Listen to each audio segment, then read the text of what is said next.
In the middle of the solar system, the sun expels a massive flare that starts hurtling toward the other planets. Meanwhile in Turkey, Armin is out on his boat enjoying his work as a diver. After a few hours of swimming, he meets with his ex Daphne, who has come to ask Armin to join her on a deep-sea voyage to the Erebus Trench. When she mentions that they're being sponsored by Yanilic Incorporated, a company that belongs to his father, Armin doesn't like it and an argument ensues. Daphne makes him promise to at least think about it. In the evening, the solar flare destroys a satellite. The flare is moving at great speed and approaching Mercury, which is soon picked up by Çelik in an air base in Adana, the Turkish capital. She immediately shows this to her commander, who says she'll tell their superiors and asks her to keep it quiet.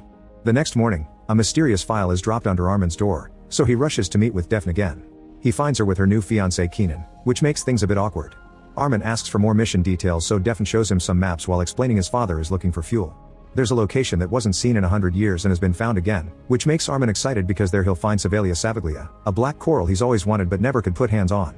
Armin agrees to go, and in the evening he joins the rest of the crew, happy to see Daphne's assistant Rana, marine biologist Kem, and oceanographer Felix. However, Armin gets upset when he sees that Kenan is also coming, and because he gets a call from his dad, not believing he cares. At the air base, Çelik overhears the higher-ups having a meeting and learns that dangerous gamma rays are coming to Earth, meaning humanity doesn't have much time to prepare.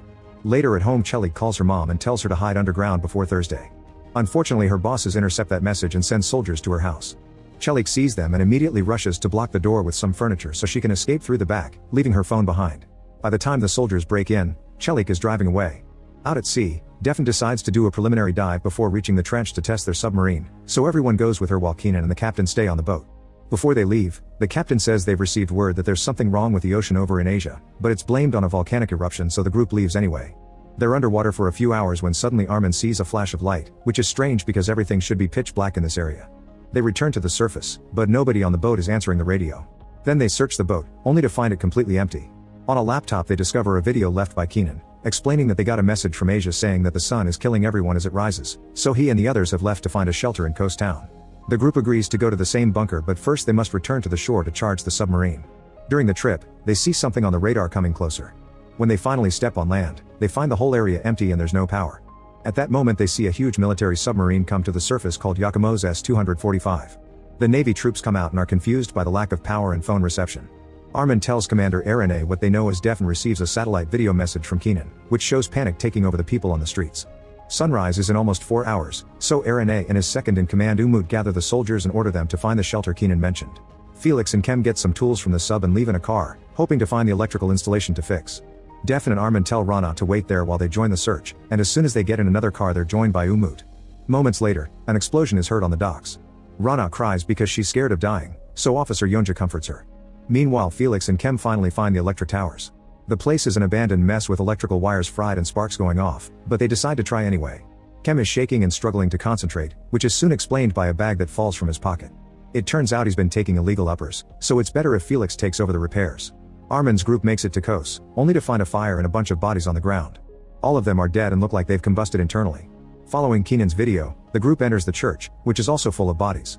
Soon the officers arrive and start searching the town, finding bodies in every corner. Suddenly Officer Barish starts feeling sick and throws up. Armin finds some thermal binoculars in a car and looks all over the area, but there's no movement, which means there are no survivors. At that moment the officers inform Umut that they found a person in a bank vault. The trio rushes there and finds the survivor rambling in ancient Greek. Armin can speak that and talks to him, learning that he survived because he's underground and that place is made of lead. The man also keeps saying everyone's wrong. A medical officer says the guy has internal bleeding and weak respiration, so Umut shoots him. Furious, Armin yells at Umut, who just says he did it out of mercy. The officers decide to go back to the docks and hide in the submarine. Daphne still wants to find Kenan, so Umut gives her and Armin 30 minutes to come back to the docks before the submarine goes underwater.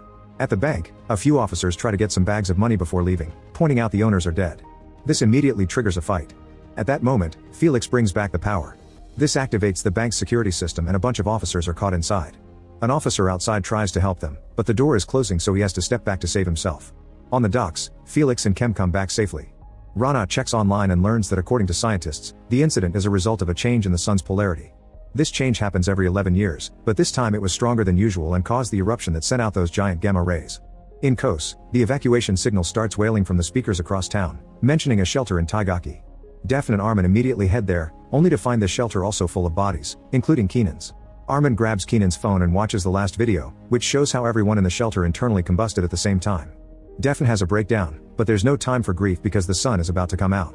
The duo drives as fast as possible and makes it to the docks, where the submarine is about to leave. Umut sees them, but he closes the hatch anyway. Armat jumps on the submarine and starts pounding, so his friends hear him and Yonja opens the hatch for them. After the submarine finally leaves with everyone safe inside, Umut tells Armin that he lost many men because he and Defin were chasing a ghost, so he'll never forgive them. Hours pass and they get no updates from the outside world, so the mood is pretty low. Barish isn't getting any better and sees a hallucination of his mother. Meanwhile, Armin and his friends are given a tour of the sub and learn the rules. Suddenly an alarm goes off because the hydraulics are ruptured. The sub starts shaking and the auxiliary systems take over. Their engineer died in the bank, but thankfully Armin comes to the rescue and manages to fix the problem.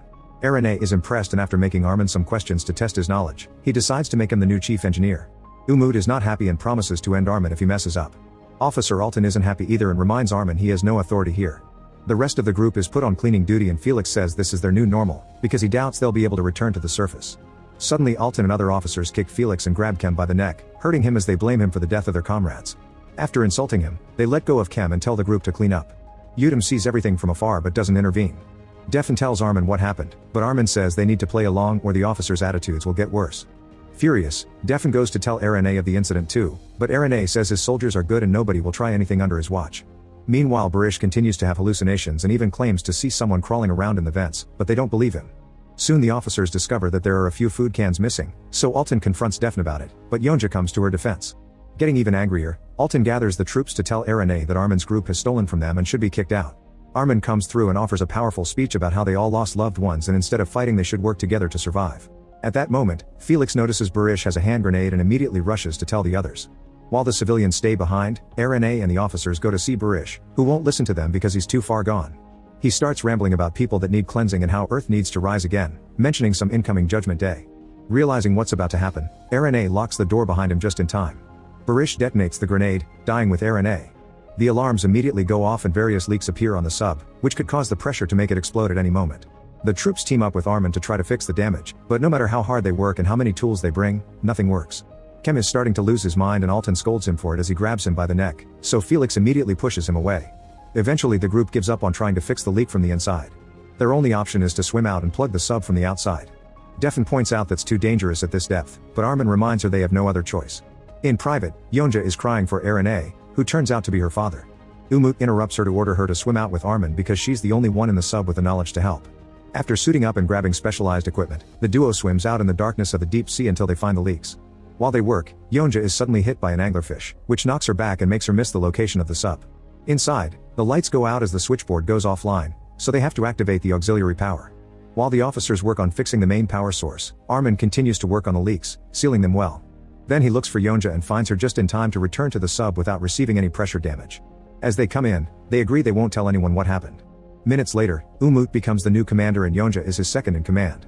Umut announces they'll go to the Iskenderun naval base in Turkey. For the next few hours, everyone tries their best to be patient. Felix watches over Kem, who is going through withdrawal symptoms because of his addiction.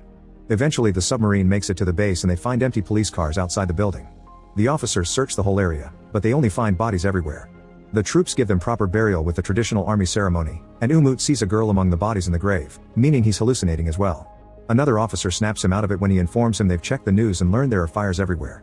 Kem heads off to have a smoke and sees the city on fire in the distance, so he starts to lose hope. Afterward Yonja puts up a picture of Erene in the sub and the others offer a final salute. Armin and some of the officers do more work on the leaks for extra safety, and Umut sends the others to look for food and medicine in the base while he and Rana check the computers for more information. In the base kitchen, Alton tries some of the food and says everything is tasteless. Something is moving in the shadows, and when Alton and Yonja hear a noise, they go to investigate. Yonja notices that the bag she left on a counter is now gone. They end up finding a broken can and assume it just exploded. In the infirmary, Defin notices that Kem is looking for something that could help him with his addiction, so she immediately moves him away. However, he's hidden a bottle in his pocket and secretly takes some medicine. In the submarine, Felix hears a noise and goes to check. When he finds an abandoned flashlight, a mysterious woman suddenly pushes him off and runs away. Felix tries to stop her, but he gets kicked and pushed again. He immediately warns the officers and they follow the person around the base, but this stranger manages to push off a few officers before she keeps going. Felix manages to catch up to her, only to find himself held at gunpoint. It turns out the woman is Chelik. At that moment the other officers arrive and force her to drop her weapon. Then she's taken to the submarine and handcuffed. Remembering what Barish said, Felix looks around and finds empty cans in the vents, confirming Chelik has been sneaking around since the beginning and stealing food. Umut screams at Chelik demanding an explanation and is about to hurt her to make her talk, but at that moment Felix finds her uniform in the vents and brings it over. Chelik finally shares her identity and explains she searched for shelter after hearing her bosses discuss the solar flare. While hiding in the vents, she's learned a lot about everyone's personalities by just watching them and mentions how Yonja almost blew the diving mission. She also says Erane may be a traitor because he had been trying to communicate with someone outside the sub without telling anyone. Yonja and Umut rush to Erane's quarters and find a hidden compartment with the commander's log. All the names of Armin's group are listed with the words no affiliation except for Daphne's, which has question marks. The duo shows the list to Chelik, who tells them to watch Daphne and don't let her suspect them. Meanwhile, Daphne secretly enters the naval base and hooks up her satellite phone to try to connect to the computers to no avail. Minutes later, Umut is informed that 2 officers are sick, and Armin realizes they were 2 of the grave diggers. They consult Kem because he's the expert, and he does a little experiment. The food they took from the base tastes like paper, but the food they already had in the sub tastes fine. Kem concludes that the sun has corrupted the carbon structure of the food. This means all the provisions they brought are useless, and the good food will only last them a week. Kem points out that fresh food and stuff in bags is bad, but they should search for canned food because the metal may have protected it. After sending the troops to search every corner for canned food, Umut agrees to release Chelik in exchange for her help. Chelik gains access to the base computers and hears a message in Spanish. There's a lot of interference and the only part she understands is "May God protect us all." Then Chelik hacks into Daphne's file and discovers that she did research about deep sea habitats for the military organization NATO. It seems Daphne knew about the sun situation before it happened. Meanwhile, Yonja chats with Daphne and tries to befriend her to learn more about her, but Daphne can tell she's being interrogated and cuts the conversation short. Minutes later, the group sees a plane fly above them. While Chelik uses the base computers to track it down, the radio picks up chatter from the Russians, who are trying to get in contact with the space station. When it's over, Chelik goes back to tracking the plane and notices Umut writes down a number. In the meantime, Armin's group finds a storage full of canned food, but when they taste it they discover it's gone bad too. Soon the troops come back and confirm they had the same result in town. The group gathers in the computer room where Chelik is keeping track of the plane. Armin sees the trajectory and concludes they're trying to outrun the sun by flying westward. He thinks they should get in contact with the plane and join forces, but Umut thinks they may be enemies and threatens to shoot the plane down if anyone tries to call it over. The sub announces they're finally leaving, but Kem decides to stay because his addiction is taking a toll on him and not even Daphne can convince him to change his mind. Later in the submarine, Daphne has a breakdown out of guilt. Rana is starting to suffer from claustrophobia, so Umut helps her calm down and shares a drink with her, admitting that Rana reminds him of his dead daughter. After the submarine leaves, the sun rises and Kem walks into the waves to wait for the end. The group waits a whole day and once it's nighttime again, the submarine comes back to the surface. Soon they find Kem dead on the shore and his friends take a moment to pay respects. Meanwhile, Chelik uses the computer again and finds the plane in Bulgaria. There are a few dams in that area, so they guess there could be an NATO bunker underwater. At that moment another Spanish message comes in saying that survivors can join them in the Gijón mine in Spain and giving out the coordinates. Umut gathers all the officers and announces they're going to Bulgaria because a military bunker will be safer than mine. Daphne is worried that Umut is becoming a dictator who takes decisions for everyone and is wary of all the weapons they're bringing into the sub. After the submarine leaves, Umut checks Erane's log again and finds a hidden piece of paper with a code. He tries using it on the computer, but it doesn't work. At that moment he hears a broadcast saying that a group is going to Norway, so he orders Alton to change course without telling anyone. In private, Daphne continues to use her laptop, but hides it when Armin comes to check on her. He wishes her a happy birthday and they end up getting naughty. Moments later, an explosion is heard and the sub alarms go off. Everyone panics, but Umut immediately tells them it was a test to keep them on their toes and just turns off the alarms. Then he announces they're going to Norway, claiming that Bulgaria's food reserves are empty. Nobody believes him, so Alton says he also heard the same information on the radio. Then Umut tells them about the Svalbard Global Seed Vault, also known as the Doomsday Vault. This is a vault where seeds of plants from all over the world are kept in case of a global disaster, so Umut wants to get some seeds and grow them in the sub with soilless agriculture. Armin and Felix confirm it's hard but doable, but Daphne insists Spain is a better choice. She points out that the seeds will take a long time to grow, meaning they won't have food until then. Not to mention Norway is a week away. An argument ensues as Armin supports Daphne's idea, so Umut agrees to stop by Spain on their way to Norway, but he also says that if anything goes wrong he'll hold Daphne and Armin responsible. Moments later, Daphne uses her computer in a small room and hides it before coming out, which is noticed by Chelik. At the same time, Umut asks Alton to keep another secret, and when Alton leaves the room he's also seen by Chelik. Eventually the sub makes it to Spain and most of the group comes out with their weapons ready. On the speakers, they hear the same message about the mine that they heard on the radio. The docks are abandoned, so they get on some cars to follow the signs that point at the mines. In the sub, Chelik starts looking around for clues, only to be caught red-handed by Alton. A fight ensues and after exchanging a few hits, Chelik manages to throw Alton to the ground and choke him until he's unconscious. Then she finally finds Daphne's computer and starts looking through her messages. Someone had told Daphne to keep quiet and not to trust anyone, but she hadn't known about the flare. Back to the exploring party, they make it to the mines and discover the elevator only takes 5 people so the group splits. Their arrival is seen on security cameras and after they get off, the group at the entrance is unable to call the elevator again. In the mine tunnels, a survivor comes out and grabs an officer as hostage, so Armin tries to make him see reason. Suddenly more survivors come out and surround them, revealing they're all miners. It turns out they sent a fake message because nobody would have come if they just had asked for help. Armin still wants to negotiate, but Umut quickly opens fire. Both sides start fighting and the hostage is killed. At the entrance, Felix finds the control room and discovers someone has cut the wires to the elevator, so it'll take him a while to fix it. Hearing the gunshots, Yonja puts on some gloves and decides to go down by sliding down the elevator cables. As the fight continues and both sides lose people, Defn runs down a tunnel and discovers a bunch of butchered bodies. The miners are actually cannibals and they've been eating the survivors who follow their message.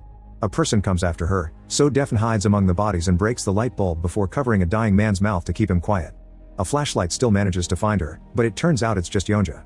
A desperate Defn wants to release the survivor and the noise causes a miner to head to that room. Felix and Rana are watching everything on the cameras, so they use the radio to warn them of the approaching man. The women react just in time and after some struggle, they impale the guy to kill him. In the main room, Umut almost gets killed but he recovers his gun just in time and kills his attacker. Then he shoots around and scares the remaining miners away, saving Armin who had been overpowered. Afterward everyone reunites at the elevator, only for Felix to tell them he can't fix it. At least they get to lock up the doors so the incoming miners can't follow them. Armin looks around and finds another room with a control that activates the elevator. He puts a pickaxe on it to leave it pressed, then he runs out to grab onto the elevator as it starts to go up. The miners manage to break the door open then and wait for the elevator to return so they can continue the chase. The group rushes to the cars and immediately leave, however Daphne and Armin's vehicle is missing the keys and they can't follow. At that moment the miners come out, so the duo starts running back. The others are already on the docks and Felix discovers he accidentally put the keys in his pocket so he wants to go back to help, but the officers force him to get in the sub because the sun is about to come out. A few officers stay for defense and immediately open fire when they see the miners coming after Armin and Defn. Most of the cannibals go down, but Defn trips and a miner manages to grab her hostage. Umut still refuses to negotiate and begins shooting them down, but he isn't fast enough and a miner manages to stab Defn in the back before Umut kills him too. Armin has a breakdown and clings to Defn's body as she dies in his arms, refusing to leave without her. The officers have to knock him out and drag him back to the sub before the sun comes out. In the sub, Yonja orders everyone to head to Norway while Umut keeps on trying to access Erane's file. After a bunch of failed tries, he finally guesses the password and finds the mission orders, realizing they've been lied to. He immediately gathers the troops and shares the news. They were initially told that they were on a drill order from NATO and found Armin's sub by chance, but it was all planned from the start. Erane always knew that they were on a search and rescue mission, and the goal was to save Defn because of her underwater habitat knowledge. Umut deduces that NATO knew about this disaster long before everyone else did and have been working to save themselves at any cost. Suddenly Armin bursts into the room and attacks Umut on purpose, looking for a reaction. The other officers pull him back as he yells he wants things to end, but instead of killing him Umut orders his men to lock him up. Seeing this, Felix and Rana refuse to keep working on the preparations for the seeds unless Armin is released, but Umut simply says they won't get fed then. In the room where he's handcuffed, Armin overhears some officers say that 2 torpedo tubes are empty. Meanwhile Alton tries to make the soldiers work on the seed plans, but nobody knows how to pull off these alternate methods. Felix goes to see Armin and tells him the story Umut is spreading, so Armin asks to talk to Yonja. When she comes by, Yonja reveals she took Defn's tags and puts them on him. Armin then shares his theory, the tremor from the other day that Umut called a test was the missing torpedoes. The boat trim was also recalibrated, which makes no sense. He thinks that Umut is the one who is sabotaging this whole mission to obtain power. Yonja refuses to believe it, so Armin asks her to send Umut. When Umut comes by, he releases Armin and even gives him some food. Armin doesn't cooperate just yet, so Umut loses it and begins yelling as he shares all the horrible things he saw in wartime, claiming he doesn't want a repeat of that. Then Armin finally offers a deal. If Umut wants Felix and Rana to work on the seeds, then Umut must leave 2 men behind to make up for Kem and Defn. At first Umut refuses, but when Armin brings up the missing missiles, he blackmails Umut into accepting the deal. However, Armin suddenly takes the deal back and reveals that the conversation has been broadcast to the entire submarine to show Umut's true colors. The officers are furious and Yonja relieves him from his position. Umut gets angry and takes out his gun as he yells at everyone, saying he did everything for them. Nobody takes him seriously, so Umut gives the gun to an officer and asks him to choose who to shoot, Armin or Umut. The officer loses his mind because he doesn't know who to trust anymore, but Armin comes closer and offers a powerful speech that helps him calm down. After Umut is locked up, the troops salute Yonja as their new commander. Then Chelik is asked to hack into the computer to see the truth behind Erane's messages. This submarine had been following Defn's all along because NATO had asked Erane to save the team before the sun incident. There are also coordinates to a location in the Indian Ocean and a phone number. At that moment they make it to Norway, so the sub resurfaces. Using Defn's satellite phone, Yonja rings the phone number, discovering Defn dialed it in the past. The one who picks up is Armin's father Asil, who is wearing an astronaut suit and hiding somewhere with numerous crops. Asil admits that he gave Defn a fake mission just to get Armin aboard and save him from the tragedy. Before hanging up, Asil tells Armin to come to the coordinates in India because there's a new world there. Then Armin tells the others the whole story, saying Umut was right. Since Armin doesn't trust his father, he thinks they should get the seeds first and think of a plan later. Chelik goes to see Umud and begins wondering if she should let him out because they need a cunning mind to go against a seal. On the surface, Rana and an officer go looking for the seeds, only to find a plane nearby. The officer tells Rana to hide while he investigates. Armin enters a building and finds an armed man threatening another one with a gun, a connection to the show Into the Dark. When the man sees Armin, he immediately shoots him. While Armin slowly falls unconscious, the people in the sub discover that a missile has been launched and it's coming after them. Make sure to subscribe and turn on notifications so you can watch more videos like this. Thanks for watching.